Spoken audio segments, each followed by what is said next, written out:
process do they go through in order to come to the U.S.?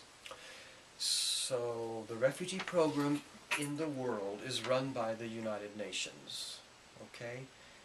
If you are declared a refugee by the United Nations, then there are 12 countries in the world that accept third country placement. Let me just walk through that, unpack that just a little bit, though. There are 3 criteria for becoming a refugee, and this is international law that all nations have subscribed to. The first is that you have to have a credible fear of persecution because of your race, your religion, ethnicity, language, those kinds of inherent human attributes, right? And it has to be credible. The second thing is you have fled your country to a second country. It's so bad, the militias are coming, they're shooting you, they're threatening you, and you've seen the damage that they're doing, and you fled for your life to another country, the adjacent country sometimes, right? And then what we call third country resettlement is when you fled to that second country and you cannot go back. That's, it's been 20 years and the war is still going, you cannot go back.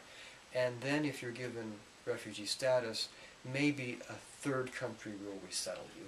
The U.S. is one of 12 countries that resettles refugees. But just to give you an idea of the magnitude of what's happening in the world today, the UN has, the last count was at least 40 million people that they consider to be refugees, had given refugee status to, and of those 40 million, only 100,000 are resettled in third countries every year. Now the U.S. does the bulk of that. The U.S. does about 70,000 a year, so it does a lot. Compared to other countries, it does a lot. But that's essentially the process. Now, let me just say one more thing. The U.S. government decides who they're going to take, right? They might say, as they said 2 years ago, there's a refugee camp of Congolese refugees in Rwanda who have been there over 20 years. So the U.S. made the decision that they will resettle those Congolese people who have been in that camp for that amount of time. So those Congolese people are being resettled now in these years, probably for another 2 or 3 years, in the United States. And there's about 15,000 of them. So it takes a while, to work through and to process all those people. But this was a decision that the United States government made. There are people in many other refugee camps that have been there 20 years, 30 years, and nobody's taking them. The UN says they're refugees, but for one reason or another, there's no country that will take them. And so they're there. They're just there, right?